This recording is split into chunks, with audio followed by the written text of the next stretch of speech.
There are certain things I just don't want to hear a damn word about. I don't want to hear about it. I don't even want to discuss it. I'll explain in a minute. Stephen A. Smith Show coming your way right now.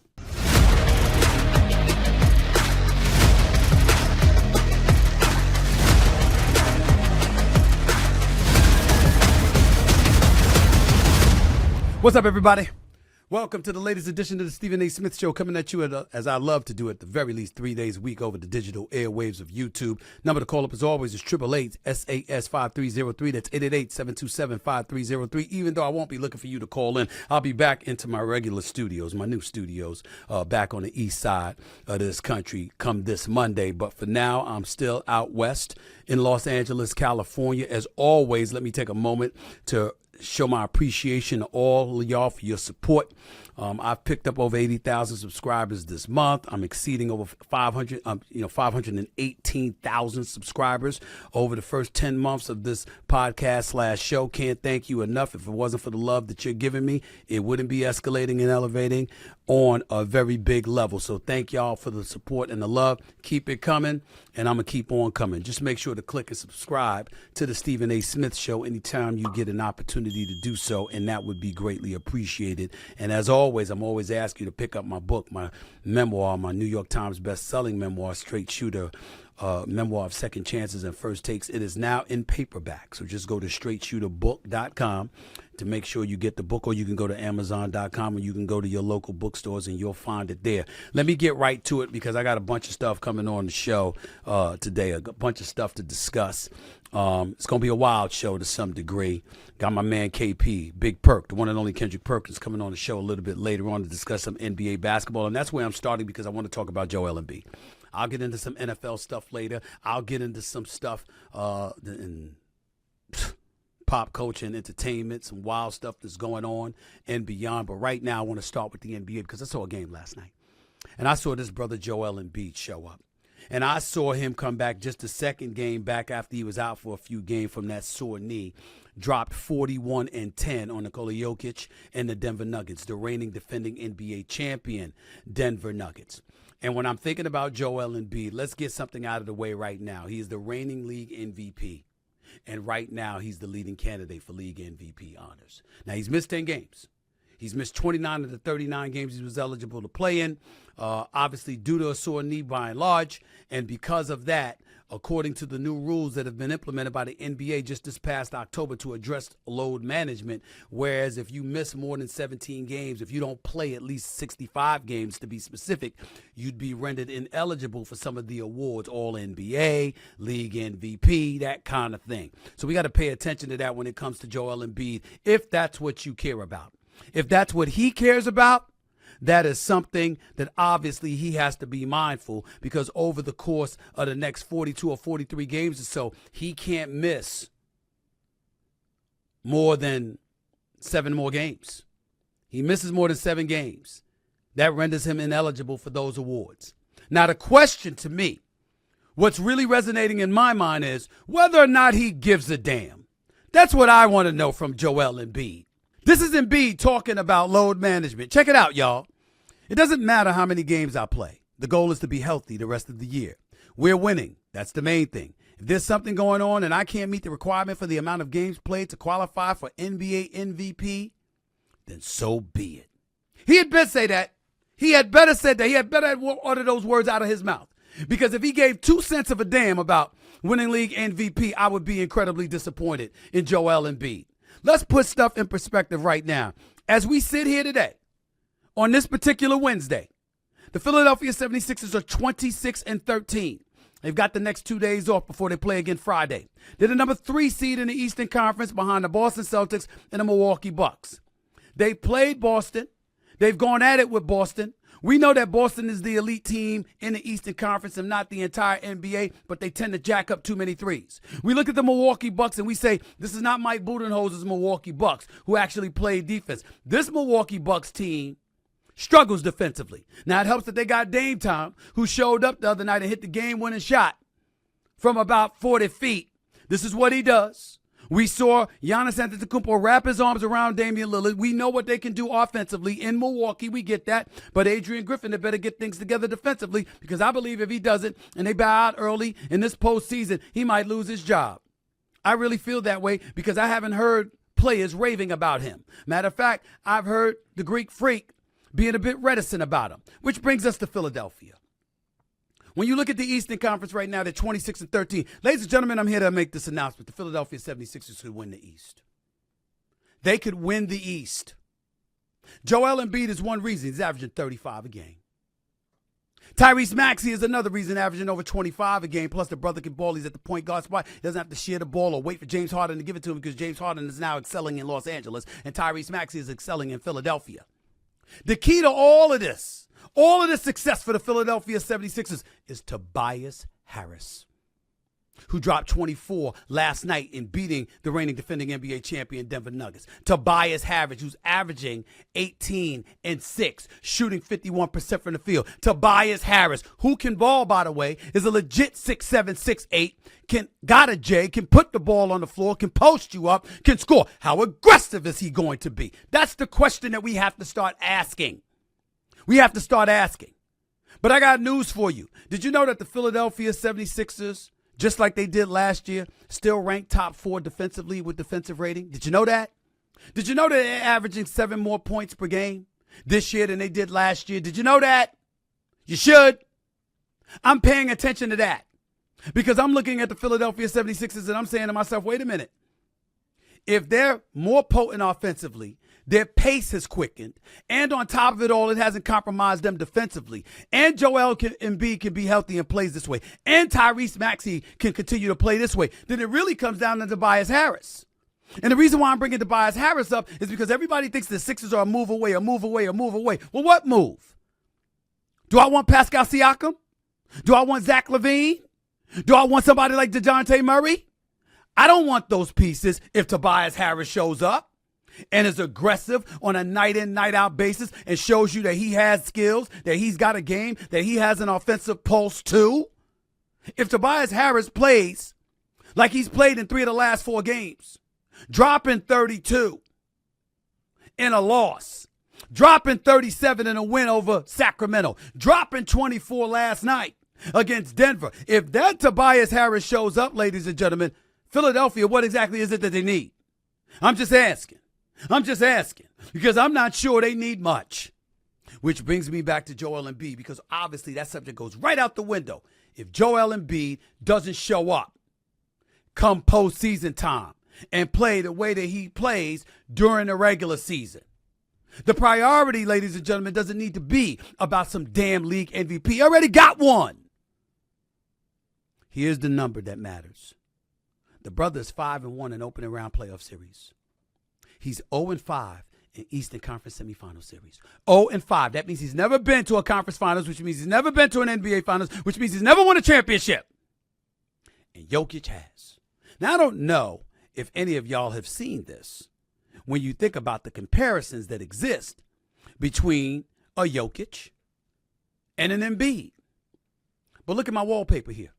Look at the comparisons with these two. This season alone, Jokic is at 25.5 points per game. Embiid is averaging 10 more points a game. Jokic is shooting 58% from the field, and Embiid is at 53.8. Jokic is averaging 11.9. He's averaging 11.6. 9.1 assists to 6.1 assists.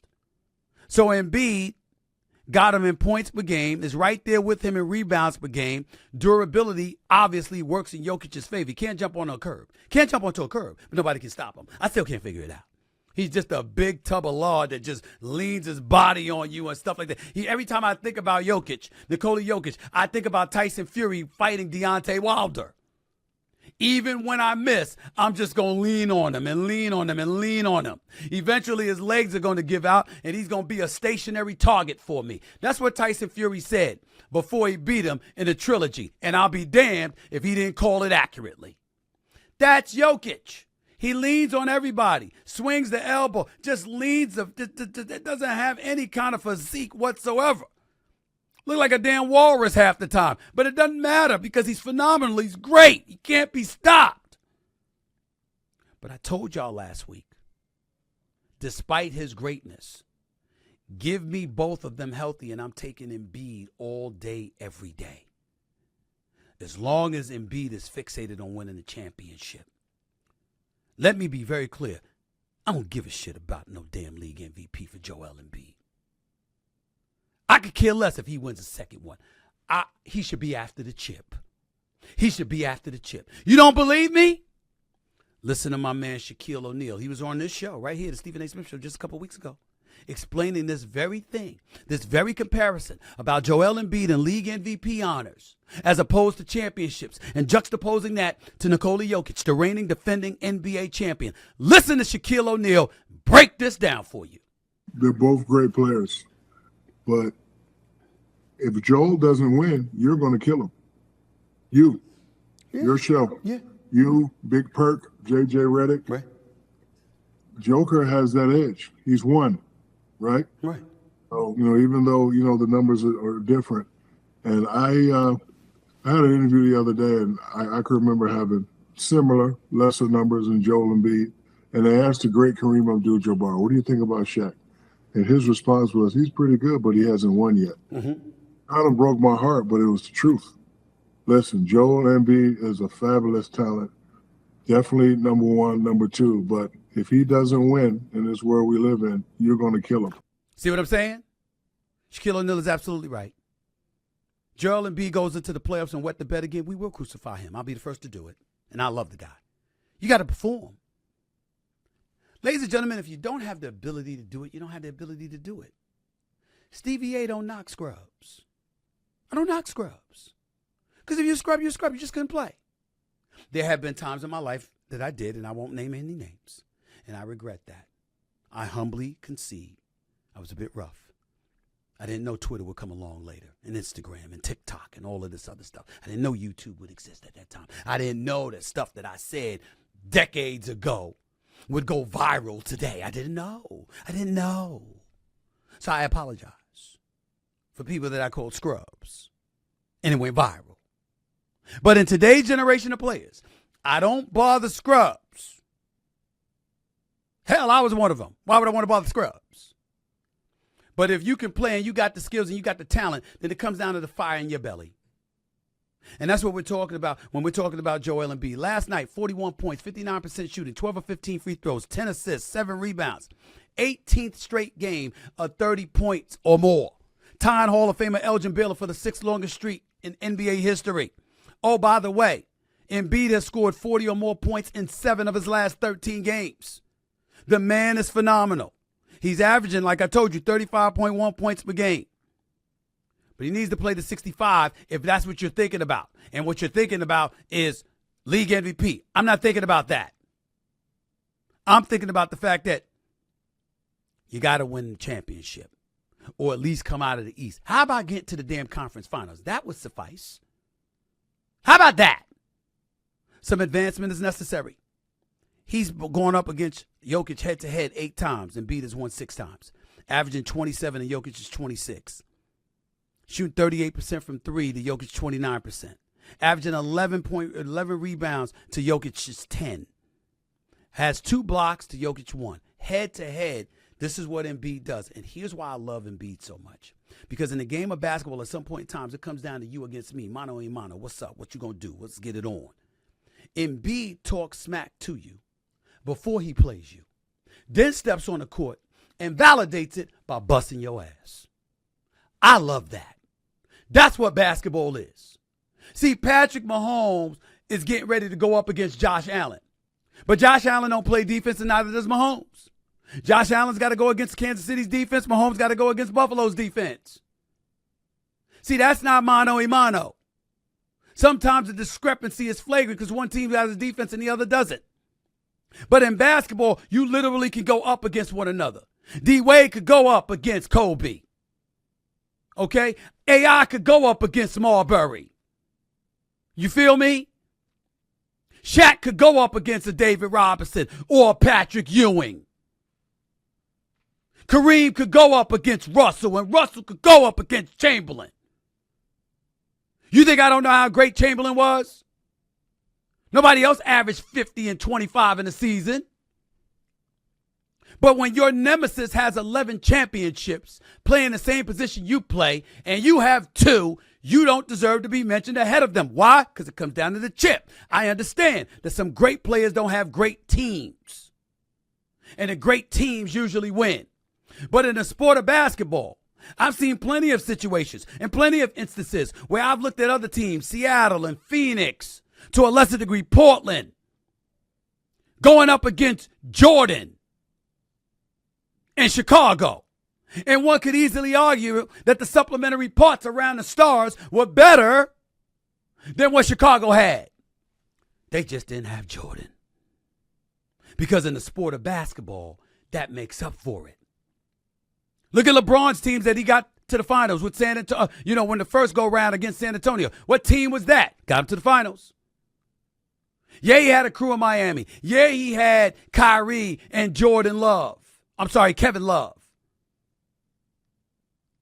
But it took KD joining the Splash Brothers to take him down. Greatness in the sport of basketball can catapult you to another level. That's what I'm asking to see from Joel Embiid. And if that man has to miss another 10 games this season to ensure that he's ready come postseason to wreak havoc and get out of the damn second round, so be it. I don't care about some damn MVP. Not from him. Because we already know how great he is. And his greatness has been cemented in terms of an individual talent. Now it comes down to this. Can you win? Can you win? Everybody want to talk about load management and the 65-game rule, and they bring up Anthony Davis and joking around because Anthony Davis only played half the season last year. And in seasons past, he's missed about 30 or 40 games or 26 games here. Damn all that. Anthony Davis averaging 25 and 12. And although it was because of a COVID-halted season that gave them a 4-month break hiatus before they came back to play, bottom line is Anthony Davis has a chip. Joel Embiid does not. Anthony Davis has played in the conference final. Joel Embiid is not. Anthony Davis played in the NBA finals. Joel Embiid is not. Jokic has played and won in the finals. It's his turn. It's his turn. You can't be this great. When we think about the big men in this game, we think about a Jokic. We think about a Giannis. You think about the preeminent bigs in today's game. They got championships and championship contender status attached to their names. It's Joel Embiid's turn. It's just that simple. Philly got a chance, y'all. I'm telling you right now, Philly has a chance. I'm just looking at some of the things that I'm seeing, and I'm telling you, I'm not ignoring this. I can't ignore this any longer. We got to pay attention to this. Philly's got a chance. Philly has a chance. Clippers look better. Denver looks better. Boston looks better. I get it. I just saw Philly get their asses kicked by the New York Knicks nearly 2 weeks ago in Philadelphia with Embiid playing right after they got OG Anunoby. But in reality, do we really, really, really think that if Joel Embiid is at his best, that the New York Knicks with Isaiah Hartenstein is going to stop Embiid in the Sixers? And I'm a Knicks fan. I don't see that. Let's get on our P's and Q's and understand what we're talking about here. When we think about the greats, the great big men in NBA history, that's Mikan, as in George Mikan. It's Bill Russell. That's Wilt Chamberlain. It's Kareem Abdul-Jabbar. That's Moses Malone. That's Hakeem the Dream Olajuwon. That's David Robinson. That's Patrick Ewing. That's Shaquille O'Neal. When we think about the great big men in the history of this sport, can we definitively say that any of them is better skill-wise than what we've seen Joel Embiid put on display? Think about that, y'all. Think about it. This is basketball. They don't call me Stephen Naismith for nothing. Big Perk, Kendrick Perkins up next, right here on the Stephen A. Smith Show on YouTube. Don't touch that dial.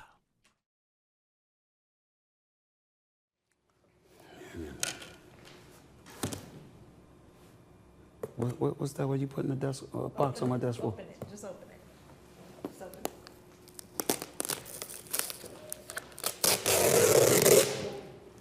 Man, you couldn't open it for me? What?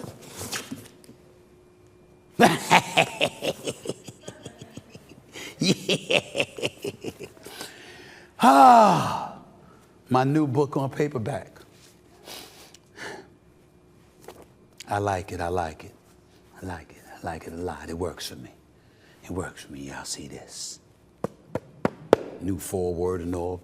Stephen A. in paperback, straight shooter, memoir, second chances and first takes. I haven't gotten over that picture. It does look pretty smooth. I must say so myself. It's a bestseller. I'll hold on to this. Hope you go out and get it. Thank y'all so much for the love and support. Wouldn't be here without you. Thank you. Thank you. Thank you. Welcome back to the Stephen A. Smith Show right here over the digital airwaves of YouTube. It is my honor and privilege to have on the show the big boy himself. I call him Big Perk. He tries to come on first take and just take over, just squash me every chance he gets. But it's all love, ladies and gentlemen. It's all love. Big Perk himself, Kendrick Perkins, the man Santa Perk. We call him that during Christmas time as well, even though Christmas time is bad. Santa Perk is in the house. What's going on, big boy? How you doing, man? S.A., what's up, big bro? Hey, you know I'm so happy right now. It's been a minute. It's been a minute. It's been a minute. You in the house. In the house. I can't wait to have you live in studio. Let's get right to it, big boy. Joel Embiid last night. 41-10 against Jokic. Right now, to me, I don't give a damn about MVP, Perk. I just finished saying I don't want to hear anything about MVP. Yeah, I think he's the leading candidate for it, averaging 35.1 points per game, but I don't care. He already got a league MVP. The man is 0-5 in Eastern Conference semifinal series. Ain't never been in the conference finals. To me, that's the priority. What do you say to that? It's time to start having those conversations. Which conversation? The same conversations that we put Devin Booker in, the same conversation that we put Jokic in before he won a championship, the same conversation that we put Giannis in before he won a championship. It's time to have that conversation right now. Joel Embiid, forget what he does in a regular season. We need to shine the light on him like we do a James Harden and Paul George, right? Like a Chris Paul. You have to complete the mission. Well, at least Chris Paul got to the NBA Finals, but Joel Embiid got to do something in the postseason. And I was listening to Stan Van Gundy last night, and I mean, he was preaching the gospel over the play-by-play. What did he say? What did he say? Well, he was basically saying how Joel Embiid, we didn't seen this movie before. We didn't seen him dominate throughout the course of a regular season, and all of a sudden his production drops. I think it drops by like 4 or 5 points. That's not how it's supposed to go when you're a superstar caliber player, a league MVP, one of the best players in the world. Your production got to go up, big boy. Refresh my memory, refresh all of our memories, Perk. What did you see? We talked so much about what we saw in the postseason from Harden last year. You were on the record saying Harden quit, okay, in the series against Boston, all right? What did you see from Embiid in that same series? I saw his big ass out of shape. That's what I saw. Like, forget everything else. I saw a lack of professionalism from Joel Embiid in Game 7. Whatever the case may have been, I didn't see the sense of urgency there. He couldn't get up and down the floor. I don't know if it was because it was an afternoon game. Whatever the case may have been for Game 7, he did not look prepared and he did not look in shape for the long haul. See, S.A., let me explain something to you. Go ahead. Floor is yours, bro. This ain't first take. You got more time. But what I'm saying is a lot of people take for granted how hard it is just to make it to the finals. Forget completing the mission, just making it to the finals. So when you see a Steph Curry and Draymond Green and Klay Thompson going to back-to-back finals and going to however many finals, 4 finals, in 5 years or whatever the case may be. Do you understand the mental toughness and how in shape you got to be to do that on a year-to-year basis? And what I see with Joel Embiid, like, yes, he gets through the first round. He dominated the Toronto Raptors, okay, or the Brooklyn Nets. Okay, you got through that round, as expected. But as it keep going and you get later into, early May, mid-May, I start to see the big fella wear down. Like we saw Jokic last night. Look, Jokic's first team all whack body. No matter how hard he try, his ass ain't gonna never get that bottom, 2-pack at the bottom. It's always gonna be a 4 and then a flab. I'm part of it. But he was in great shape, S.A. Joel Embiid got to pick his cardio up. He got to. I'm looking at this right now, and I got to ask you this, and I'm getting ready to touch on a subject near and dear to your heart. Because I know how, listen, I love Doc Rivers. Mad love for him. He's my colleague here now. He's our colleague here now in the Disney family, with our day job, calling games on ESPN and ABC, doing a great job as always. Yeah. But this is the Doc Rivers that was the coach of the Philadelphia 76ers last year and the 3 previous years to that and couldn't get them to the conference finals. And we're looking at the Sixers right now. After 39 games last year, they were 24-15. They're 2 games better at 26-13 this year. They were averaging 112.8 points per game last year at this time. They're at 119.9. They're 7 points better. They've quickened the pace. And they've got the same defensive rating at 4th in the league. I ask you, what kind of impact are you seeing Nick Nurse having on this team? And do you think that is going to show itself in the postseason? This is a champion, after all, who won the championship as a coach for the Toronto Raptors with Kawhi Leonard. You know what? I love the hell out of Nick Nurse. And this is an unbiased take, okay? And my unbiased opinion. I don't give a damn what happens with the Philadelphia 76ers in the regular season. I'm going to evaluate Nick Nurse in the postseason. All right? Like, Doc Rivers had this squad last season. He didn't want James Harden. This is public information. He didn't want James Harden, and now we're saying the pace has picked up. Duh, more points. Obviously, if you got a stud like Tyrese Maxey pushing the pace, of course it's going to pick up, right? Now all of a sudden, you see Tobias Harris, by the way, who is playing some excellent basketball right now. But by the way, Bert, let me interrupt. I said a little bit earlier in my opening monologue, Tobias Harris is the key. If Tobias Harris plays the way he's been playing recently, averaging 18 and 6, shooting better than 50% from the field, if he continues to play that way, the Sixers don't need to make a move. They got a big 3. They do. But guess what? Tobias Harris played like this. The last time Tobias Harris played like this was under Doc Rivers. Before they got before they got James Harden. You see what I'm saying? So now all of a sudden, it make it look like, and I'm not taking anything from Nick Nurse, but all of a sudden it make it look like, oh yeah, man, shit. Nick Nurse doing a hell of a job, way better than Doc Rivers. Well, that's not it. If Doc Rivers had this same team, if Doc Rivers was coaching this team this year, they'll be in the same position. We heard how highly Doc Rivers spoke of Tyrese Maxey. Yeah. We heard that last year. And he wanted to hand him the ball. He wanted to hand him the ball. But our boy Wilbon was saying that Doc Rivers was a bit hesitant, and we know how connected Wilbon is. He was talking about how Doc Rivers was a bit hesitant. He knew that Tyrese Maxey would get there, but he wondered at times earlier on last year if Tyrese Maxey was ready. But listening to you, you're saying that this team that Nick Nurse has now is who Doc Rivers wanted last year. Yes. He didn't want James. And let me tell you something.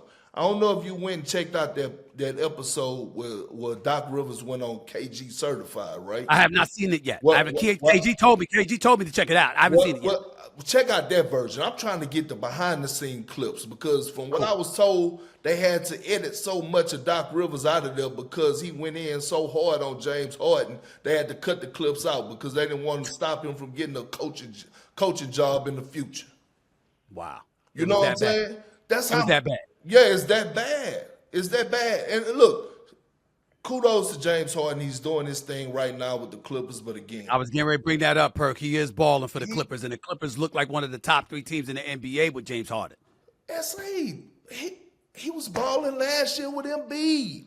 He led the league in assists. He was averaging 20. Like we've been witnessing James Harden transition over to the point guard position for the last 3 years. We saw him do it with Brooklyn. We know he's an excellent playmaker. Let me transition to something real quick about James Harden. Because I saw you on TV a few weeks ago, and I can't believe I didn't bring this up. I've been busy, so you know I've been busy. I've been distracted.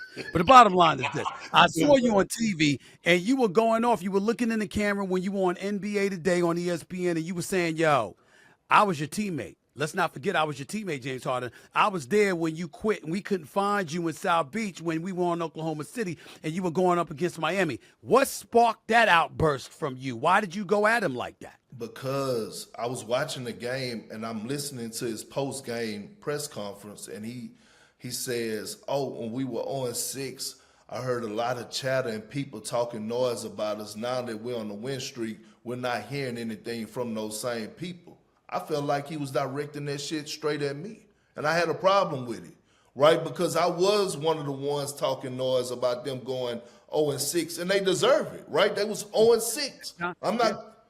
So I'm going to say what I'm going to say. But at the end of the day, what I'm saying is that still in all, no matter what you do in the regular season, we don't care.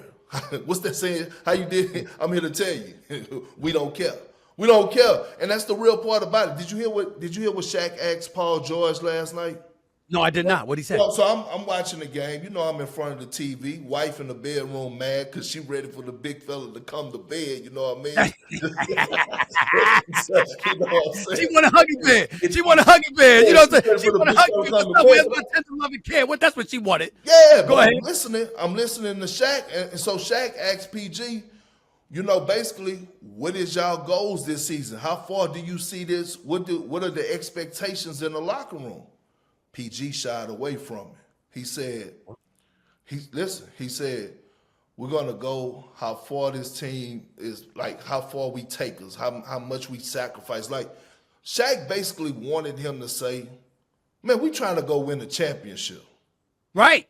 That's what we all wanted him to say. Like, stand on that. And it's okay. If you fall short, who gives a damn? But we want to hear it. Like, we don't want to hear you saying we just building day by day. Like, that sounds like something that I expect from an Oklahoma City team or Minnesota Timberwolves, a young team that's up and coming.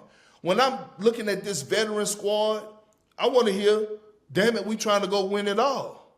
Our goal is to win a championship. Our goal is to hang a banner in this arena.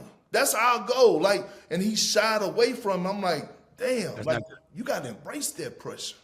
I'm not happy about that because when I was on Podcast P and I was talking to Paul George, he was talking about playing bully ball and he wasn't playing around. And he was talking about Devin Booker, and then he went out and dropped him, and Devin Booker went at it because I told him Devin Booker wasn't going to back up. And then he was talking about going at everybody, and Paul George has been playing all world. The brother looks like the star that we know him to be. And if Kawhi Leonard stays on the court, we know the star that he is. And if James Harden shows up in the postseason, we know what they could be. And I can't say enough positively about Russell Westbrook. Your former teammate, your boy as well, Russell Westbrook. That brother has been an energizer bunny. He's come off the bench. He's been selfless. He's been a phenomenal teammate. Mm-hmm. And I love Russell Westbrook on the Clippers. I don't think he gets enough love. But when I'm looking at the Los Angeles Clippers right now, here's the question that I come up with. If I put you on the spot right now, Big Perk, and I said from 5 to 1, the top 5 players with the most pressure come this playoffs, who would it be? I would have to say number 1 is Joel Embiid, because damn it, he got to make some noise. Number 2 would be James Harden. Number 3 would be Paul George. 2 and 3. Like, that's where it's at. Now, we could... On the same team. Huh?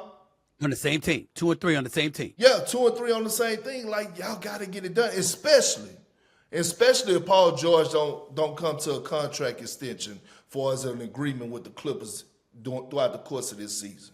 Because he won't max. He won't max, S.A. He won't max. Right. If you won't max, damn it, you know what you got to do to get the max.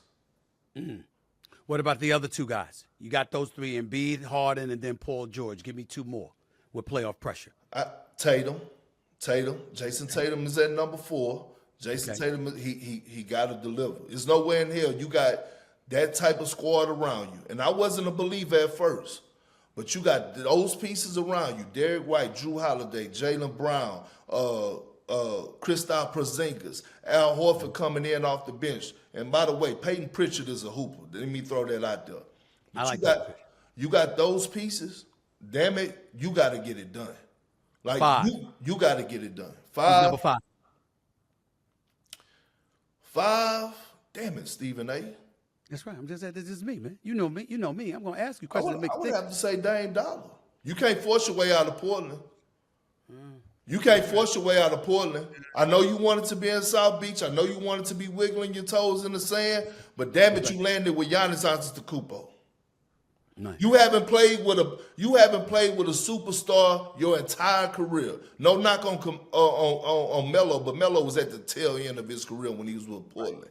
You haven't played with a player like Giannis your entire career. It's a small and a big, a match made in heaven. Damn it, what? You got an anchor. You got a stretch 5 in Brook Lopez. There's 2 arguments I have against your top 5 list. Nothing with 1, 2, and 3. When we get to 4 and 5, let me get to 5 first. Don't mischaracterize certain things about Miami. When you want to go to Miami, it ain't to twiddle your toes in the sand. And that is not why we aspire to be in South Beach. Let's just get that out the way right now, okay? Yeah. And I'll leave it at that. In all seriousness, number 4, Perk, I got to come to the defense of Jason Tatum. I think you're being too hard on him. Yeah, that's the Boston Celtic in you. That's that damn jersey hanging over your right shoulder. That's what that's about, Perk. Don't look at me like that. Look at Perk. This is the problem, all right? Jason Tatum is 25 years old. 25. He's been to 4 conference finals and a damn NBA championship, damn NBA finals. Now, I understand he don't have a championship yet, and I know the status of the Boston Celtics, the culture. You know, I get it. I understand he's got to get it done. But you act like he's 35. The brother, 25 years old, and has been to 4 conference finals. He's been to an NBA Finals, which he didn't play his greatest basketball. We know that Jaylen Brown was a better player than him in the NBA Finals. I'll concede that. But he's 25. He's 6'9". He is clearly a superstar in this game who gets better and better every year. Just finished averaging 30 last year. And, oh, by the way, if he doesn't get hurt on the first offensive play of Game 7 against Miami, I don't think Miami beats them. They were up 3-0. Boston comes back, ties it up 3-3, and they got a Game 7 in Boston, and he gets hurt the first offensive play of the game. It shouldn't have been a Game 7. Miami shouldn't have never been in control of that damn series from the jump. Okay, let's get that out the way. Second of all, yes. Wasn't that more about Mazzulla than Tatum? Wasn't that more about Mazzulla than Tatum? If Ime Udoka was there, they wouldn't have been down 3-0. I agree with that. Me and you on the same page with that. But let me say this, though. Okay. You damn right, okay? It's the city of champions. All the time I spent in Boston, JoJo White, God rest his soul, with his smooth ass. JoJo was one of the smoothest ever. I know. Hey, Stephen A., you know, you shake your hand, man, and that old school uncle got that soft grip. You know what I mean? Hey, Bert, what's going on? Smooth too, man. That was him. Calvin Murphy got that grip too. Calvin Murphy used to have the grip too. Yeah, that's JoJo, man. But all I used to hear, Celtic pride, Celtic pride, Celtic pride. Here's the thing that I need to remind you of. Man, when you got an opportunity and you have the pieces around you, S.A., they don't come around often, okay? They don't come around often. You got to capitalize on those moments. You got to capitalize on them pieces, because we see right now, and I understand the second apron, first apron, cooking apron, whatever you want to call it, all these new rules and shit that's going on. I get that. But you got to take for granted. Like, we don't know what's going to happen this upcoming offseason if they don't, you know what I'm saying, win it all. What's going to happen with Drew Holiday? They're going to have enough money to pay Derek White, or he might go get a bag somewhere else. Like, you got to take advantage of these situations. You can't take them for granted. You know how many people would have loved just to make it to the NBA Finals? Guys like a Tracy McGrady, who I didn't talk to on a regular, who never stepped foot in the NBA Finals. Like, you got to take not as a star when he was a reserve in San Antonio. But I know, but what I'm saying is, you got to take those situations for granted. Hell, I went to it was Boston and OKC, it was about a 5-year window where I had an opportunity every year to try to win the championship with From guys. 2008 to 2012. Yeah, right. Yep. 2008 to 2012. Man, I went to Cleveland, okay, went to the finals, but damn it, when I went to New Orleans and was down there, we stunk it up. It gave me a friendly reminder, never take that shit for granted again. Are the Lakers doing that with Hell LeBron and Anthony Davis? Hell no. Hell no. And guess what, S.A.? It's not a move out there that they can make that's going to help them get back into that contention. So it's over. Yeah, like the Lakers. Oh, so you know what you're saying, right? Is that your way of saying what I suspect you're saying and what I believe is correct? What you get? LeBron James is done winning championships. No, I did not say that. I said, I'm saying it. Well, that's If your. he's in LA, Well, if he's in LA, what can they do? No, that's your opinion. I'm talking about this year. I don't know what they could do for next year, but I'm talking about this year. It's nothing that they could do this year, in my opinion, that's going to put them over the hump, because they're too slow at the guard position. And I don't know if Zach LaVine is the answer and the money that he's making. First of all, I don't know when Zach LaVine started being like this horrible player that everybody's trying to paint him to be. The guy averaged. I don't agree with that. I know, but he averaged 28 a couple seasons That's right. ago. Brother can ball. Yeah, he can hoop. But I just don't see. It's just too tough. They're not better than the Clippers.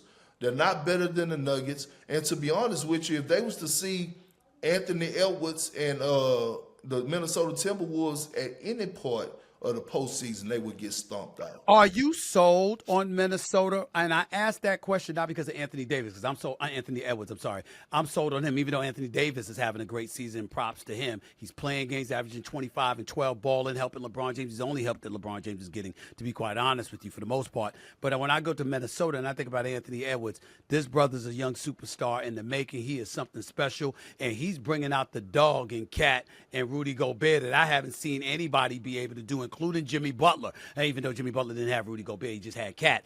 I'm wondering, though, how legit is Minnesota when you know all they're going to do come postseason time is go small, and then Rudy Gobert ain't going to be able to be out there because he can't guard anybody on the perimeter. Okay, and that's when you go with Nas Reed. The Minnesota Timberwolves, let me say something to you. The Minnesota Timberwolves are set up in a perfect spot to dethrone the Denver Nuggets. They got two bigs. Got two bigs. So if Rudy get in foul trouble, damn it, Catch, you go to the foul, we're gonna bring in Nas Reed. But here's the whole thing that everyone is missing. When it comes to starting fives, the only other starting five in the NBA that I could say is better than the Minnesota Timberwolves is the Boston Celtics. The kid McDaniels might be one of the top 3-and-D guys in the league, okay? We know what Mike Conley is going to bring to the table, right? He's the steadiness, veteran leadership, the whole bit. Yeah, and go knock down shots, S.A. Do what he do best. He's going to stretch the floor, let them go to work, and he's going to knock down shots. Right now, one could argue Rudy Gobert is the defensive player of the year right now, front runner for that. Karl Anthony Towns, damn it, is looking like the Karl Anthony Towns we've been waiting on. And then you got depth off the bench. Nas Reed, Slow-Mo, the kid Slow-Mo. Damn it, I can't think of his name right now. The one from San Antonio. I'll remember him in a second because I forgot. But yeah, but that's saying, I'm telling you, man, this Timberwolves team, they for real. What about OKC? Nah. OKC got too many holes. They got too many flaws. And I saw this over this past weekend when they played against the Lakers and the Clippers. They get punished, man, in the interior. Like, they really, I think this upcoming offseason, Sam Presti has to go out and get a center and move Chet Holmgren to the 4 position. Man, Plumlee and AD, they was having it their way in the interior. They was giving up offensive rebound after offensive rebound. Don't get it twisted. They gonna be around. I just don't see them making that much noise. By the way, when you were talking Slow-Mo, you talking about Kyle Anderson. Kyle Anderson. That's who you're talking about. I got it. I got you. Last question here. So as we handicap, because we know Boston should be the team in the East, we don't like Milwaukee's defense. We're not sold on Philadelphia as of yet, even though they're legit if Tobias Harris steps up and elevate his level of play, or continues to play offensively aggressive as he has been playing. We get that, but Boston is the team to beat in the Eastern Conference. You and I are aligned there. The team to beat out West, based off of what you just said about Minnesota, based off of what we just brought up about the Clippers. And, of course, Denver can't be ignored. By the way, Phoenix has been playing well with Beal, KD, Devin Booker. Who you got in the West? I got the Clippers. I got the Clippers. With all that stuff you just said about Minnesota, the best starting five in the conference. It don't matter. I got the Clippers. That don't mean they got the best team in the Western Conference. The depth of the Clippers and the coaching. See, that's what people see. I say, you know this, but a lot of people forget that man that's walking up and down that sideline, the two that's on both sides, that's doing the play calling, that's calling the timeouts, that's drawing up the ATOs. That matters. That's a competition in the playoff series as well. And I'm gonna tell you this, man. That damn Norman Powell, what he does for the ball. I like him. Straight up hoop. And him and Russell Westbrook coming off the bench. They got do something for you. Thank you. I'm telling you, I love what I'm seeing from them. You see how T. Luden slid in a little bit of the young fella coffee. He got man up in there. You know what I'm saying? Yep. That's what Steve Kerr should be doing. You see how he mixed the mixture of the two. PJ Tucker, you got to sacrifice, big fella. We might have to find another home for you, but you're not in my rotation right now. And because of that, we're seeing Ty Lue do what Steve Kerr has been unable to do for the longest time, involving Kuminga, Moody. Podziemski can ball. He's playing him as a rookie. But right now, the situation looks pretty bad in Golden State. Yeah, it is. It is. It is. And I think you just said you think Draymond and Klay should be traded. Yes, because look, you know what my first option would be, to be honest, but he's not going to do it. And I want to know your opinion on this. Who's going to look at Steph Curry any kind of way if he goes to the front office, the ownership group, your guy, Laker, and say, my time has come. I'm ready to be traded. Would anyone be mad at Steph Curry? No. Like, seriously, the best, look, let's say, this real talking, we could go back and forth. I just want to know your opinion. The best case scenario for Steph Curry is to go to another team to try to win another championship. Well, here's my point. Kobe didn't want to leave, but he said he was willing to. Remember, I had my radio show in 2007. He said he was ready to get traded to Pluto before he stayed here with the Lakers based on the conditions. And then they traded Kwame Brown and ended up getting Pau Gasol and a few others, and ultimately went to 3 consecutive championships and won back-to-back titles in 09 and 10. We get that part. My question to you is this. You make a lot of sense.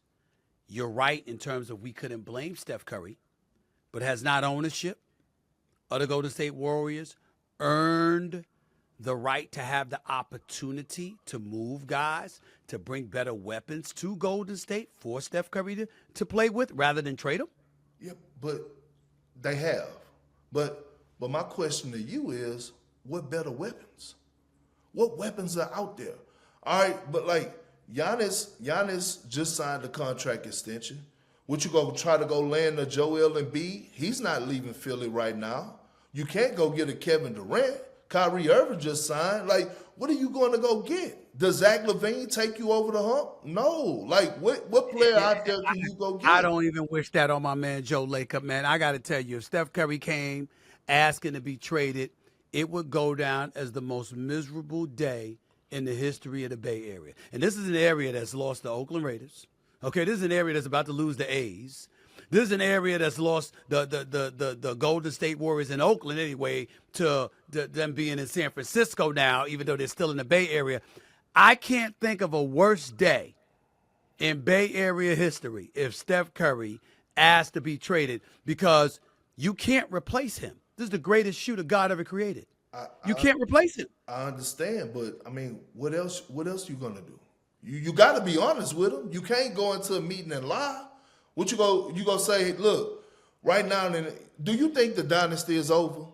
Yes. Okay, with that being said, what's the next moves? You go wait until free agency to see if you lose Klay Thompson for nothing, or you gonna try to get something back? I don't mind your thoughts about trading Klay more so than Dre, because I think Dre plays defense and he's an extraordinary playmaker that vibes exceptionally well with Steph. I agree. So I would trade Klay before I traded Dre.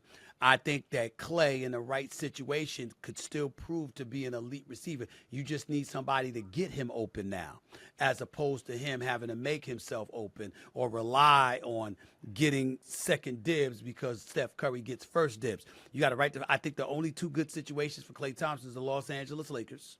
Actually, three. The Los Angeles Lakers, the Philadelphia 76ers, or the Minnesota Timberwolves.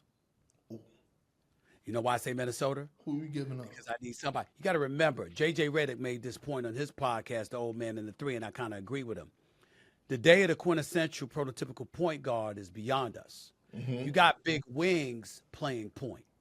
And so they don't really have to, like, run a show like Chris Paul or anything. Right. So I don't look at Klay to replace an Anthony Edwards or whatever. But Klay's sniper-like ability when he's open can free things up for an Anthony Edwards.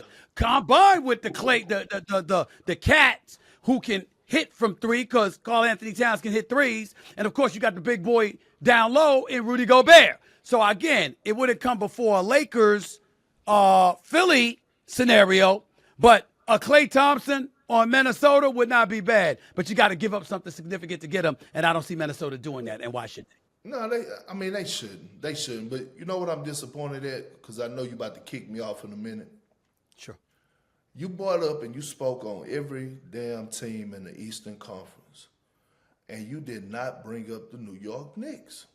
And I'm going to tell you this one more time, okay? Yeah. I've been telling you this for weeks. Yeah. You're trying to set me up for a fall. No, you're I'm trying not. to set me. You want to get my hopes up. No. That's what you're trying to do. You know, you've been knowing me long enough to know when I'm trying to set you up. I'm not trying to set you up. I'm being real here.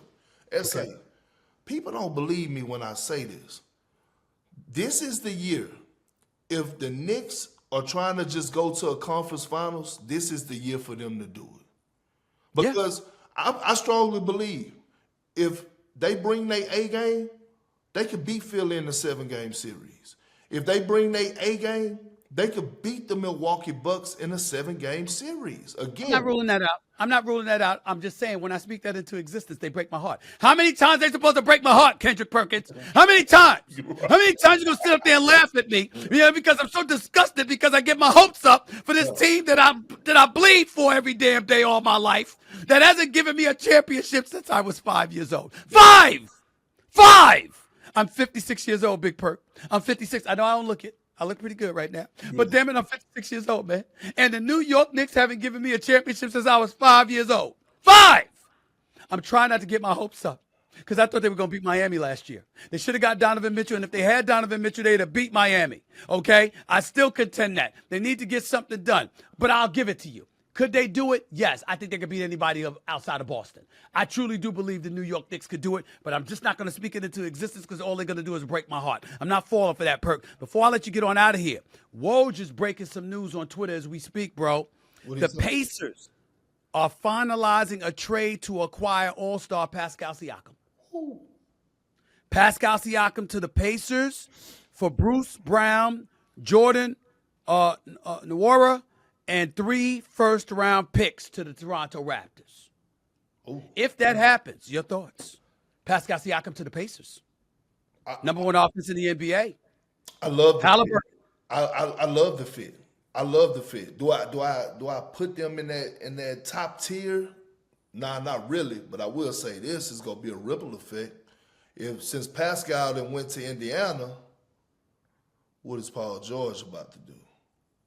He's going to sign that extension. But I will say this, they're going to be a tough out. Make no mistake about it. Indiana Pacers are going to be a tough out. And let me salute Rick Carlisle for a second. You talk about elevation and being able to transition over into the new generation. Man, he has done an exceptional job. You have to remember, S.A., Guys for the Dallas Mavericks, old veterans, they don't have a lot of nice things to say about Rick They Carlisle, don't. right? They His don't. coaching style. But now this Rick Carlisle I've been seeing, He's I adjusted. love it. He's adjusted. He's Yeah. adjusted. He showed you can indeed teach an old dog new tricks. You can. You can. Big Perk, love you, bro. Appreciate you, my man. All right. I'll holler at you. I'll see you soon. All right, my brother. Later. The one and only Kendrick Perkins right here with Stephen A. on the Stephen A. Smith Show, a.k.a. YouTube style. 888-SAS-5303 is the number to call. It's 888-727-5303. I ain't taking your damn phone calls. I got other stuff to talk about. But it doesn't mean that you can't have the number to call in another day. Stick around. I got more to talk about. Don't go anywhere. It's Stephen A. in the house. Back with more in a minute. Welcome back to Stephen A. Smith Show right here over the digital airwaves of YouTube. Thanks again to my brother, the one and only Kendrick Perkins, my colleague at ESPN, outstanding NBA analyst, my brother, no doubt about that. If you hear that click sound, that's one of my producers who doesn't know how to make his computer silent. I don't know why he can't put his computer on silent. Everybody else in America can, but he can't. But I digress because I'm in a good mood. Here's the deal, y'all. I had a couple of subjects that I wanted to touch on before I get to your tweets to close out the show. As you know, I'm on the road still in L.A., and whenever I'm on the road, as opposed to being in my studios, I can't necessarily take live phone calls, so I take your tweets instead. I want to go to a couple of things, and it's going to be surprising to you where I'm going to go with some of these subjects, so I want you to stay with me. Number one, in case y'all were wondering, have you been watching the playoffs? Been watching the NFL playoffs? Did you know that for these playoffs, to start out these playoffs, it started out with 6 of the quarterbacks in the NFL playoffs being black quarterbacks? Did you know? Did you know? Check out this full screen. I made it for y'all. Look at these quarterbacks right here. Lamar Jackson, Patrick Mahomes, Jalen Hurts, Dak Prescott, Jordan Love, and C.J. Stroud. Obviously, that list has been diminished to 4 now that Hurts and Prescott got themselves unceremoniously bounced out of there in a wild card series playoff game to Green Bay and Tampa Bay, respectively. But it doesn't take away from the fact that you had 6 quarterbacks who happen to be black that started out in these NFL playoffs, which obviously is a historical high. But it takes us to a different subject as well. Because on opening day of this season, did you know that 14 black quarterbacks started? They were week 1 starters. 14. You see that number right there? It's accurate. It ain't lying to you. Patrick Mahomes, Jalen Hurts, Lamar Jackson, Dak Prescott, Deshaun Watson, Russell Wilson, Geno Smith, Desmond Ridder, Joshua Dobbs, Justin Fields, Jordan Love, Bryce Young, C.J. Stroud, and Anthony Richardson. The season before that, 11 black quarterbacks started week 1. Compare that to the year 2002. The number was at 7. So there's some improvement there. And in this same year, the NFL draft, 3 of the first 4 picks were black quarterbacks.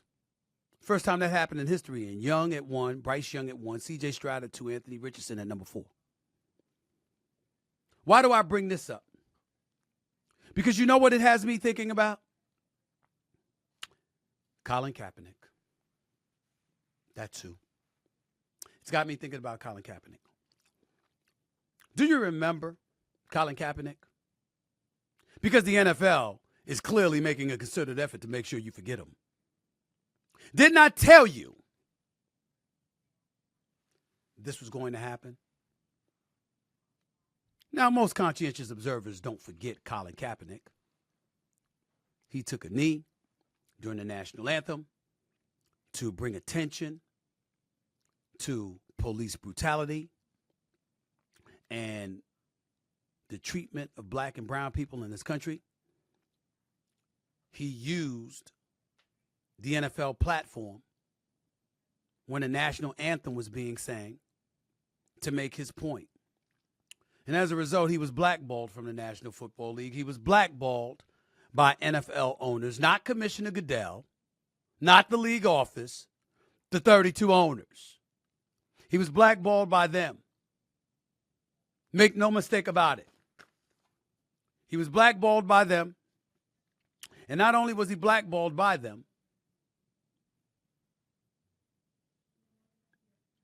I received the wrath of a viewing public out there because I brought attention to the fact that he sort of assisted in blackballing himself. And I'm using this to provide proof to the evidence that I was spewing at the time. What did I say? He was blackballed. What did I say? It was grotesquely unfair. What did I say? The narrative was hijacked by politicians, specifically President Donald Trump at the time, who turned it into his own cause to manipulate constituencies, his constituency. And I believe, in a roundabout way, went about dividing this nation along racial lines, to be specific. But I also didn't let Colin Kaepernick off the hook. Because when Jay-Z ingratiated himself into those boardrooms with the NFL league office and league owners, and he insisted on Colin Kaepernick being given a tryout, and the NFL capitulated and arranged for an organized tryout amongst all NFL teams, where personnel from 26 teams showed up to see Colin Kaepernick work out. And instead, at the last minute, he decides not to show up and work out at a high school an hour and 20 minutes away, where most of them wouldn't be able to attend because of the late notice, and talking about how the NFL wasn't going to dictate anything, and it was all because of a waiver he didn't want to sign or whatever. What did I say to y'all? I said, yo, it's over. His NFL career is over. Did I lie to you? See, a lot of times I'm bringing stuff like this up to serve as a reminder.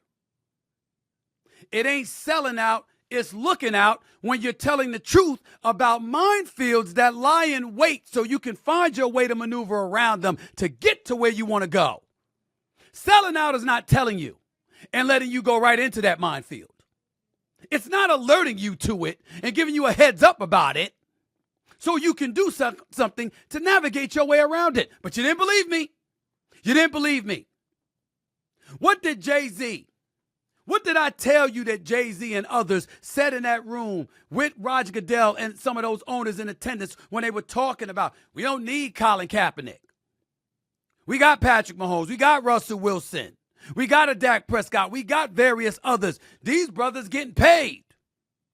He said, yes, you do need Dak Prescott. I'm sorry. Yes, you do need Colin Kaepernick. My apologies. You absolutely do.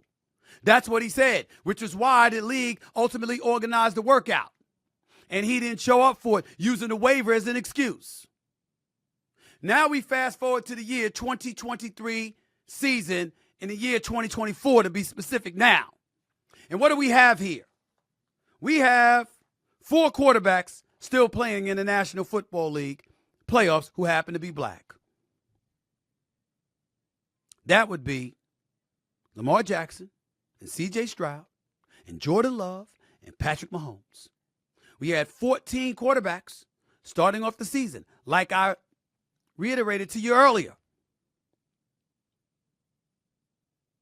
And I'm looking at this list here. Black quarterbacks who have won league MVP. Steve McNair in 2003, Cam Newton in 2015, Patrick Mahomes twice in 2018 and 2022, Lamar Jackson in 2019. That's 4 quarterbacks that have won the league MVP 5 times because Patrick Mahomes did it twice. It's about to be 6 because Lamar Jackson's going to win it this year. I'm looking at black quarterbacks who've played in the Super Bowl. It's Doug Williams. It's Steve McNair. It's Donovan McNabb. It's Colin Kaepernick. It's Cam Newton. It's Russell Wilson. It's Patrick Mahomes. It's Jalen Hurts. That's 1, 2, 3, 4, 5, 6, 7, 8. Make it 9. Lamar Jackson, I believe, is going. Or Patrick Mahomes. I don't believe both are going to miss out on the Super Bowl. As great as Josh Allen is in Buffalo, I don't believe both of them going to get knocked off. So there we are. And we're looking at it, and what does this have to do with anything? It's a point. It's a point of reference. It's the political season after all. The Iowa caucuses just took place Monday night. New Hampshire's about to take place in a couple of weeks. South Carolina's coming down the pike. Oh, by the way, that dude Trump is ahead by a mile. Over Ron DeSantis, over Nikki Haley. Vivek Ramaswamy dropped out. and pushed his support to Trump. No doubt hoping to get a VP nod, which I don't believe will happen. Things get politicized all the time. It gets politicized all the time. But right now, those politics are working in the favor of the National Football League, specifically the 32 owners, because you got a bevy of black quarterbacks wreaking havoc, just balling. And oh, by the way, getting paid when they do so. Patrick Mahomes is going to make over $200 million. Lamar Jackson just signed for $260. Deshaun Watson got $230. Russell Wilson ain't even wanted in Denver anymore and guaranteed about $80 million. On top of the additional dollars he got. Dak Prescott, oh, by the way, just wet the bed in the postseason performance again. He's going to get paid because he was an MVP candidate. Jerry Jones ain't letting him go. Dak Prescott going to get paid. Oh, Jalen Hurts already got paid. Already got paid. Geno Smith got his bag. It ain't as much as the rest of the dudes. He's got over $100 million. What you think C.J. Stroud going to get paid when it's his time? What you think Jordan Love's going to get paid when it's his time? What you think going to happen? And what are the owners going to say?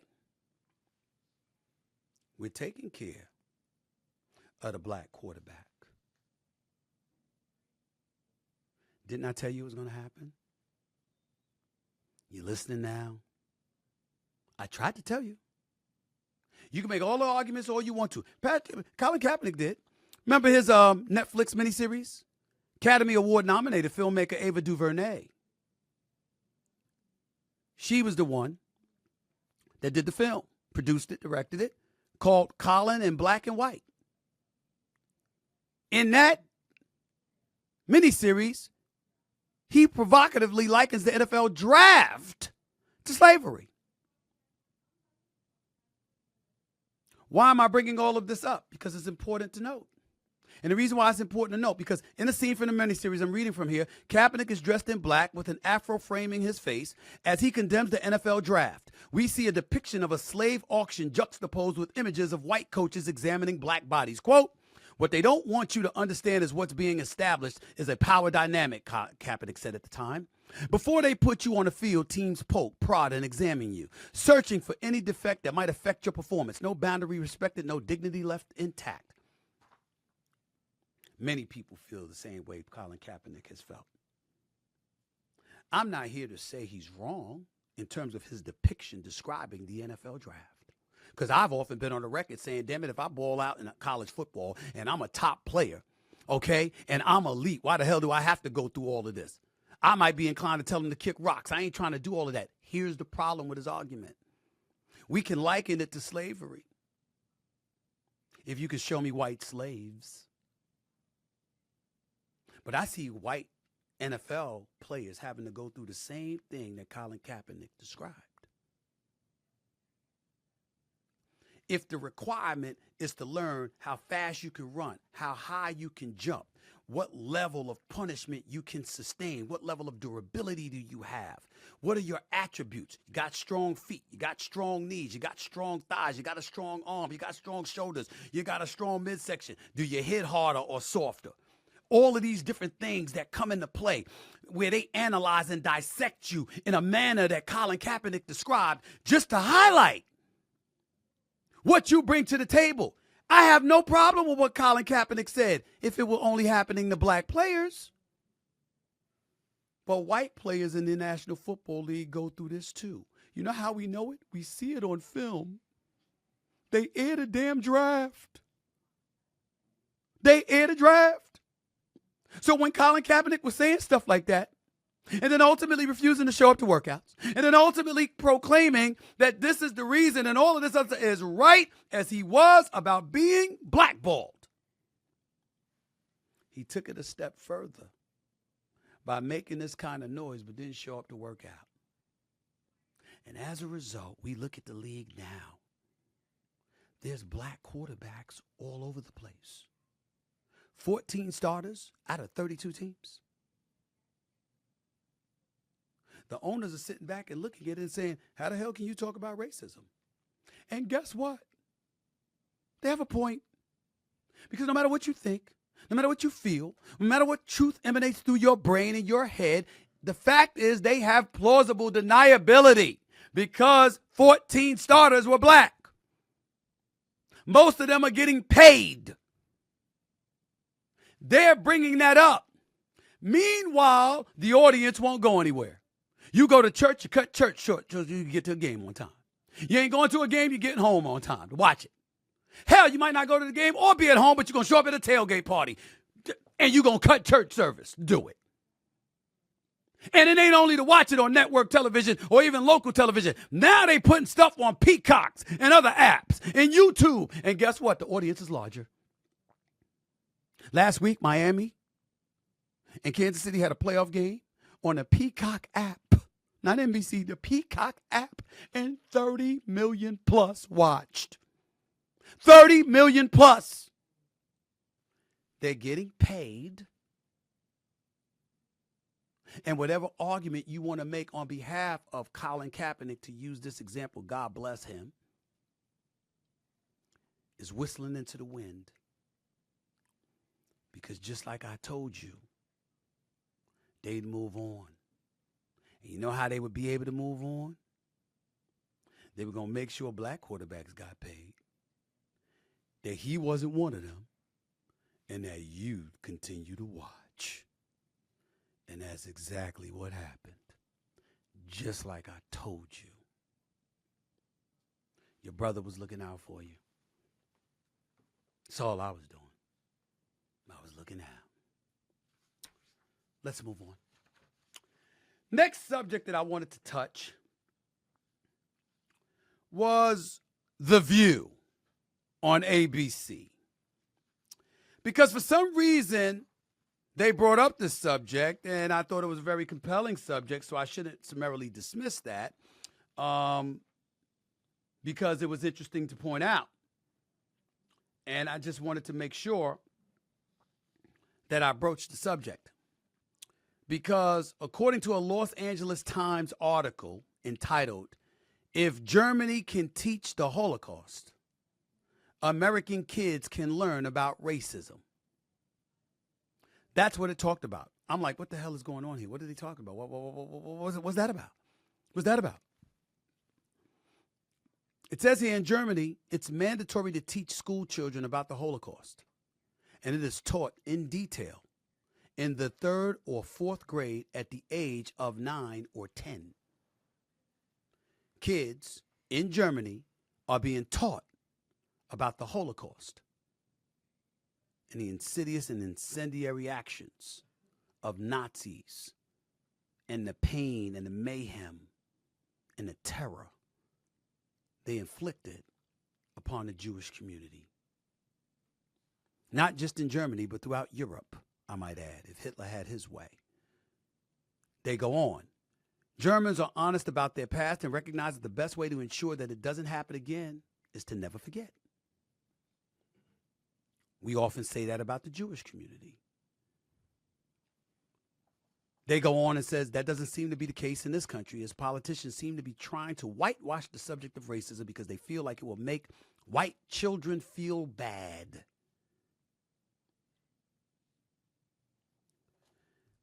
Basically, that's why The View tackled the subject. The subject of teaching black history in schools came up on the show as co-host Anna Navarro called out politicians working to keep black history out of the schools. Clearly, she was talking about the state of Florida. She's talking about Governor Ron DeSantis, whose only shot at winning the GOP nomination at this particular moment in time is for Trump to get convicted of felony charges and for the world to stand up and saying we don't want a convicted felon in the White House. That's the only shot, because there's no other way he's going to beat Trump. Okay? So let's get that out the way. And they spoke about it on The View. Before I go any further, let's listen to what they have to say here.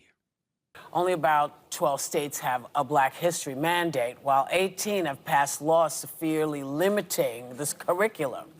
Now, it's a vital part of American history, so what's everybody so nervous about? And I think what they do is they not only erase the bad stuff that may make people feel bad, like slavery, which is responsible for the very foundation of this country.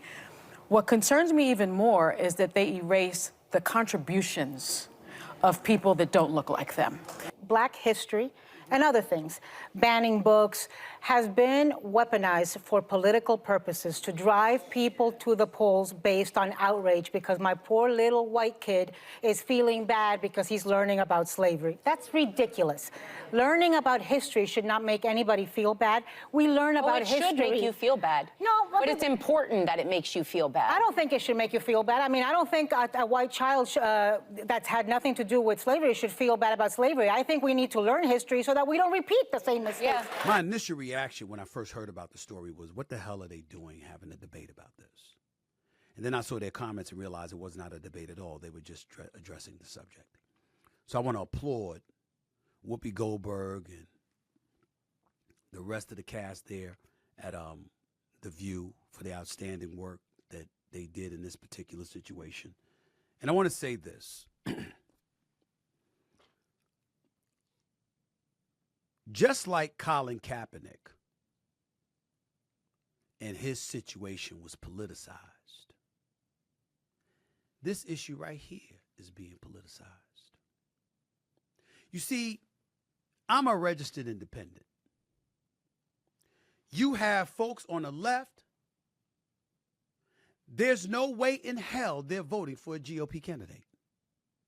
You have folks on the right, there is no way in hell they're voting for one of these folks on the left who they stigmatize as woke culture. Some of it should be stigmatized. I think some of it is extreme. No doubt about it. There are things that I see on the right that I don't like. I don't like it at all. But I got to tell you something. I don't see much wrong with free market capitalism. I don't see much wrong with protecting our borders and making sure that people come into the country legally. I don't see much wrong with prioritizing national security. I'm not encouraging us to be a nationalistic society where all we care about is ourselves and we're oblivious to what's going on around the rest of the world and we provide no impact whatsoever, because I think that's foolish as well. But I don't blame people for thinking like that when you take into account the problems that we have in this country and how things don't get resolved. I applaud people on the left that say, what about homelessness? When we can come up with trillions of dollars or billions of dollars in aid to Ukraine, but somehow, some way, we can't fix homelessness in this country. I get that. I get people talking about, excuse me, why shouldn't we be concerned about the homosexual community or even the transgender community when we've already seen the iniquitous actions of certain parts of this country when it comes to racism against black and brown folks? I get that. I get them comparing that and bringing into account immigrants coming into this country. Albeit, I'm not down for them being here illegally. I want everybody to come legally. I want to know who you are. I want you documented so you can pay taxes just like the rest of us. That's where I'm rolling. That's how I'm rolling with it. But having said all of that, I certainly don't condone separating children from their parents. I certainly don't find myself looking at a situation and saying, well, you know what? When it comes to immigrants, you know what? Let's push them out when every indication points to the ultimate incentive behind it is that you believe they're going to vote for the other party instead of your own and you don't want them here. Because that's slick. See, if the issue was really, really that poignant and it really, really resonated and it really was about doing the right thing instead of currying votes or making sure that votes aren't curried in somebody else's favor other than yours, you would have resolved the issue thus far. You would have resolved it by now. But you haven't. And the reason you haven't is because you're trying to swing it in your favor so it'll curry a greater constituency supporting you. And the other side is trying to do the same. And as a result, nothing gets done on behalf of the best interests of the American people. And that is where you have debates like this on The View and the Colin Kaepernick situation, believe it or not, becoming a bit intertwined, although they have nothing to do with one another. But in a sense, they have everything to do with one another because it shows nothing is beyond being politicized. Nothing. You want to sit up here and look at this and talk about we don't want to discuss slavery because it might make white children feel bad. That is a lie. You know what it'll make white children feel? Not all, not most, but some. You know what it'll make you feel? It'll make you look at the adults and say, what did you do? How could you allow that to happen? Why in God's name would you be that evil? Why would you enslave people? Why would you rape and maim and brutalize and murder them? White children wouldn't feel bad to themselves about learning of the insidious and terrorizing acts of their ancestors. They would look at their ancestors and attach accountability. So it's not about white children feeling bad. It's about some white adults out there not wanting to be accountable. That's what it's about. And I want to emphasize, this is not all white people. This is not most. All those things happen from an historical perspective. And as a race and as a system, because of systemic oppression and racism that has taken place, you may be accountable for that to some degree. Although that is true, that doesn't make white folks, every white person living in here today, guilty of such things. You didn't do it. You weren't born at that time. You didn't exercise those demons. You didn't do those things. But what minority communities throughout this country, whether it be black, whether it be Native Americans, or others are saying is that you've clearly benefited from it because it gave you a decisive advantage under our system of government. And as a result, black folks have been operating behind the 8 ball ever since. Metaphorically speaking, white America has been at the 50-yard line. Blacks have been 50 yards back. And on most occasions, we're not even allowed to run at the same speed. Has change occurred? Yes. Have times gotten better? Yes. No question about it. Are all white people racist? Absolutely not. Are white folks today guilty of what their ancestors did? No. But there are beneficiaries, and there are those who have suffered. And it usually hasn't been white America. And now we fast forward to the year 2024, and what has transpired is that we see the white populace in America dissipating. We see the black population staying where it's at approximately 13.6%. We see the Hispanic population growing.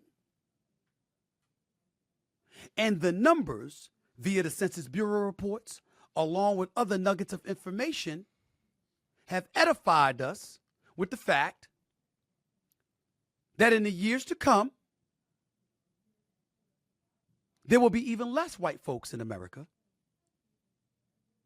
and more Latinos, if not black folks. You think it's a coincidence why everybody's concerned about the borders? Look no further than that. Politics, politics, politics. And the pawns are the rest of us. See it for what it is. Because when you don't know, you don't know.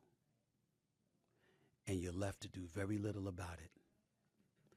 Those who don't know history are doomed to repeat it. That's what they say. So if you don't educate young white folks about the iniquities of what their ancestors did in this country, what will happen is they won't grow up recognizing the wrong that was done. There will be no accountability. And the manner in which folks may choose to treat folks in the future without any historical context to lean upon might compel people to act like this is a time that should be long gone. There is no way in hell we can blame white children for that. Only some white adults are responsible for that. And much to the chagrin, or much, shall I say, to what will ultimately be the displeasure of Governor Ron DeSantis, this kind of stuff appears, at least, to be taking place in Florida. For the record, that whole don't say gay stuff and all of that stuff, I have no problem, or had no problem with Ron DeSantis not wanting sex education being taught to a 3rd-year-old, because I don't want somebody teaching my daughter in the 3rd grade about sex education. I had no problem with the 3rd grade part. There is a point that you should have to reach before being edified and educated by adults other than parents to a child. But it doesn't mean that Ron DeSantis handled it with the sensitivity and decorum necessary. He's wanted to fight everybody instead of coming across as reasonable and lucid in his approach and what he was trying to convey. I believe that's cost him. No matter where you turn, y'all, it's all about politics. Especially now in election year. Look at everything through that lens. Because that's how they want to do us. And by us, I mean all of us as American citizens. We all in this together. Black, white, Latino, everybody. We in it together. Be careful about the manipulative tactics emanating out of Capitol Hill and beyond. This is what they do, especially this time of year. Before I go to the tweets, one more story to get to, and that's 50 Cent. And I feel compelled to bring this up about 50 Cent for this reason and this reason above all else. 50 Cent has proclaimed he's practicing abstinence.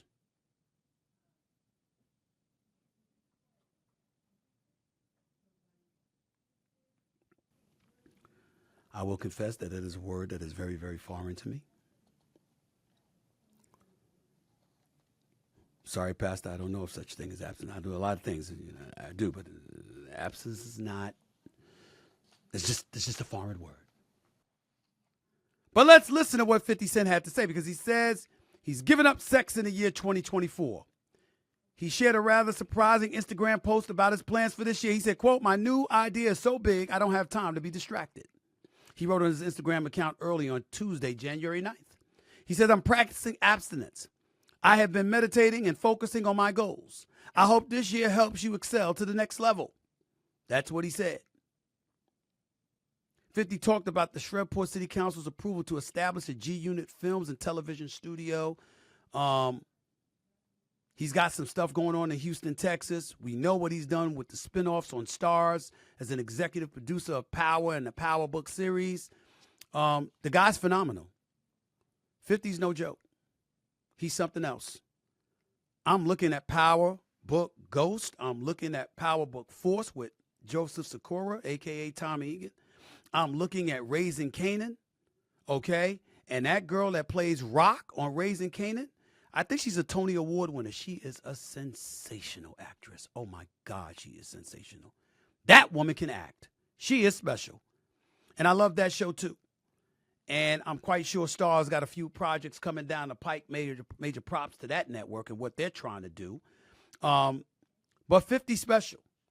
If it was anybody else, I'd be like, man, please. I'm trying to hear that. It's 2024. We ain't living in that kind of world. Absent. What are you talking about? I ain't trying to hear it. I don't put anything past 50. First of all, there could come a time where you got enough. You had enough. Because Lord knows 50 Cent has done his thing throughout the years. But the brother's a winner. Anybody that you talk to will tell you he is brilliant. He is absolutely brilliant. His music is big time.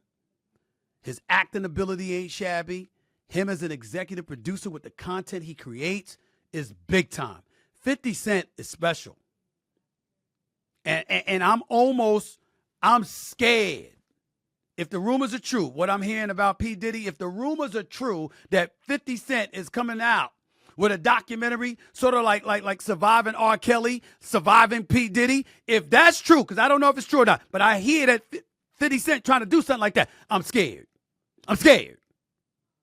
Because 50 is no joke. And he can be merciless.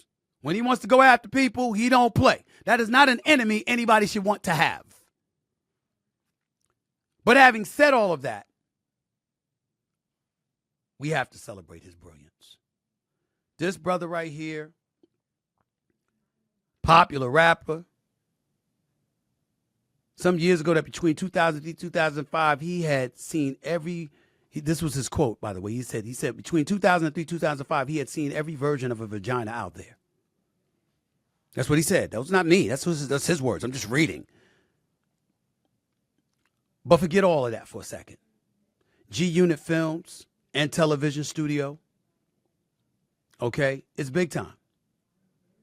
This is what he said on Instagram about the Shreveport City Council's approval to establish a G-Unit Films and Television Studio. He said a Republican mayor's office and a Democratic majority city council have never voted unanimously together on anything, 50 said in a statement.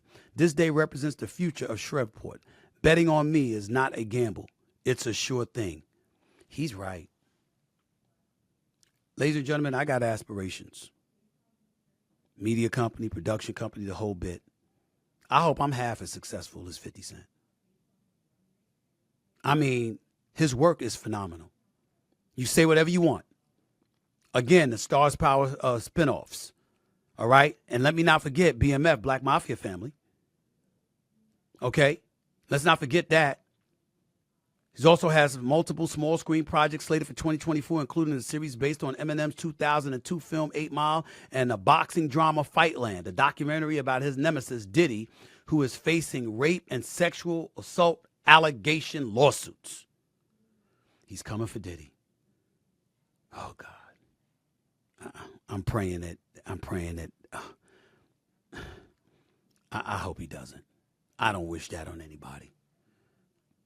By the way, in addition to his TV and film empire, 50 also has his hands in Branson Cognac, also some champagne, effing vodka, G-Unit clothing, the Frigo underwear line, vitamin water called Formula 50, plus books and audio. The brother is something special.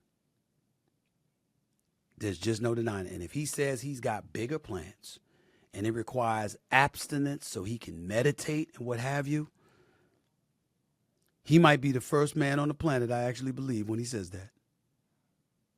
I actually would believe him. Seriously. 888-SAS-5303. That's 888-727-5303. You're listening live to the Stephen A. Smith Show right here over the digital airwaves of YouTube. Let's go to the tweets before I get on out of here. At Another and War. What's the better piece of chicken, the breast, wing, or thigh? This guy writes. I'm a wing guy myself. I love chicken wings. Thighs, I mean, I don't,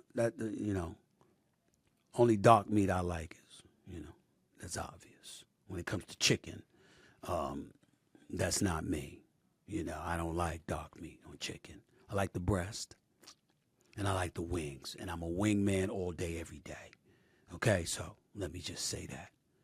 Not a wing man in real life. In real life, I'm a leader. I'm not a wing. I'm not on the side. But, when it comes to chicken, wings all day, every day. Preferably baked these these days, not fried. Just thought I'd throw that out there. At Brian Price, 8128 writes, NBA midseason update, best players and what has surprised you so far this season. I didn't expect Anthony Edwards in Minnesota to be this good. I didn't expect Shai Gilgeous-Alexander and Oklahoma City Thunder to be that good. I didn't expect the Lakers to look so mediocre.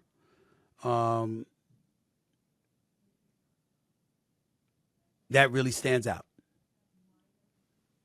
It really, really does. I would tell you those are my biggest surprises. I expected to see what Denver's doing. I expected Boston, Milwaukee, and Philly to do what they're doing. Jaime Jaquez in Miami. I didn't expect that from that kid. I saw him coming out of UCLA, but that brother can play. Okay? And I got to admit, I didn't expect my Knicks to look as good as they're looking, so I'm very happy about that. But it really stands out. Minnesota is the biggest surprise for me, and Oklahoma City. Next question. At John the Don 96.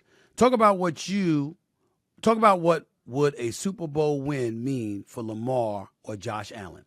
For Josh Allen, it would put him in an upper echelon. He's already considered one of the great quarterbacks in the game today. I think that if he would have beat Patrick Mahomes, and then he turned around, if C.J. Stroud lost to Lamar Jackson, if he beat Patrick Mahomes and then beat Lamar Jackson and then went on to win the Super Bowl, I think that's an incredible feat, and we would look at Josh Allen solidifying the greatness we know he already possesses. In the case of Lamar Jackson, we already know he's electrifying. We already know he's a league MVP.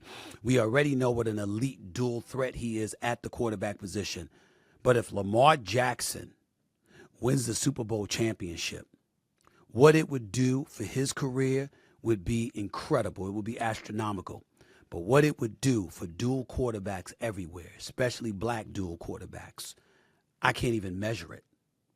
You'll see an elevated level of faith, even more so in the black quarterback than ever before. So I would tell you that.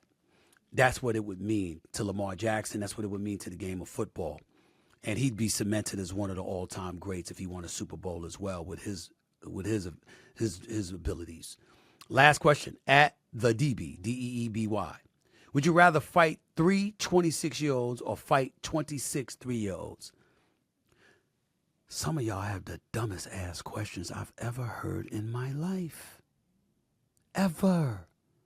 Who comes up with this stuff? That's just a dumbass question. But I'll answer it because it's harmless. I would rather fight the 3 26-year-olds. Yes, the chances of 26 3-year-olds hurting me to the degree that 3 26-year-olds hurt me would be significantly less.